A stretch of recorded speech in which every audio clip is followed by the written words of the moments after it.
ಸಮಸ್ತ good news ವೀಕ್ಷಕರೇ ನಮಸ್ಕಾರ.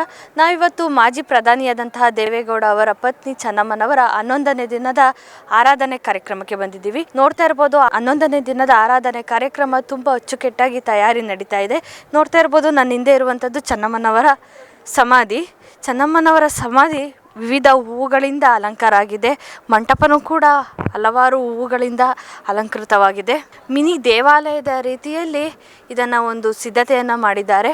ಮಲ್ಲಿಗೆ, ಗುಲಾಬಿ ಮತ್ತು ಅನೇಕ ಪುಷ್ಪಗಳನ್ನು ಹಾಕಿ ಮಂಟಪವನ್ನು ತುಂಬ ಅಚ್ಚುಕಟ್ಟಾಗಿ ಸಿದ್ಧತೆಯನ್ನು ಮಾಡಿರುವಂಥದ್ದು. ಕಮಲಗಳಿಂದನೂ ಕೂಡ ಮಂಟಪ ವಿಜೃಂಭಣೆಯಿಂದ ಕೂಡಿದೆ. ಬೆಳಗಿನ ಜಾವದಲ್ಲಿ ಈ ಒಂದು ಸಮಾಧಿಯ ಸ್ವಚ್ಛತೆ ಕಾರ್ಯಕ್ರಮ ನಡೀತಾ ಇದೆ. ಇನ್ನೇನು ಕೆಲವೇ ಗಂಟೆಗಳಲ್ಲಿ ಅದು ಕೂಡ ಅಲಂಕಾರವಾಗುತ್ತೆ. ನೋಡ್ತಾ ಇರ್ಬೋದು, ಸುತ್ತ ಕಾಂಪೌಂಡ್ನು ಕೂಡ ಹಲವಾರು ಹೂಗಳು, ಸೇವಂತಿಗೆ ಹೂವಾಗಿರ್ಬೋದು, ಗುಲಾಬಿ ಹೂಗಳಾಗಿರ್ಬೋದು, ಎಲ್ಲ ವಿವಿಧ ಹೂಗಳಿಂದ ಅಲಂಕಾರ ಮಾಡಿದ್ದಾರೆ. ಶೋ ಹೂಗಳು ಮತ್ತು ಗರಿಗಳು ಎಲ್ಲವೂ ಕೂಡ ತುಂಬಿವೆ. ಇಲ್ಲಿ ಒಂದು ಸುಂದರವಾದ ಸ್ವರ್ಗಲೋಕವನ್ನೇ ಸೃಷ್ಟಿ ಮಾಡಿದ್ದಾರೆ ಅಂತ ಹೇಳ್ಬೋದು. ಹಾಗೂ ಸಮಾಧಿಯನ್ನು ವೀಕ್ಷಣೆ ಮಾಡಲು ಸರತಿ ಸಾಲಲ್ಲಿ ಸಾರ್ವಜನಿಕರು ಬರೋದಕ್ಕೆ ಎಲ್ಲ ತಯಾರಿ ಕೂಡ ನಡೀತಾ ಇದೆ. ತುಂಬ ಅಚ್ಚುಕಟ್ಟಾಗಿ ಈ ಸರತಿ ಸಾಲನ್ನು ರೂಪಿಸಿದ್ದಾರೆ ಅಂತಲೇ ಹೇಳ್ಬೋದು.